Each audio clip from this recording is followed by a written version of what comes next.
এটা কে? আবার আবার বলো তো। ওলে বাবা, তুমি দিম্মাকে ডাকছো? ওরে আমার সোনা চোদ্দ। আর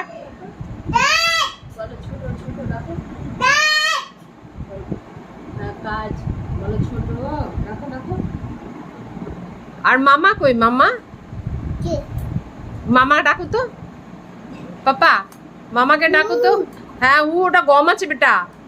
হ্যাঁ গম। মামাকে ডাকো তো, মামাকে ডাকো ডাকো তাড়াতাড়ি মামাকে ডাকো, এই তো মামা গাড়ি নিয়ে যাবে। মামাকে ডাকো। ডাকো ডাকো। যা মামা। ওরে সোনা। আর দাদা? দাদা দাদা নেই, কোথায় গেছে? পড়তে? কই দাদা কই? দাদা বলো তো। ওপলে? ওপলে গেছে ওপলে? ও আর একবার দিম্মা বলো তুমি তো। ওলি বাবলি সোনা, মুখ মিষ্টি কর রে, প্রথম ডাক।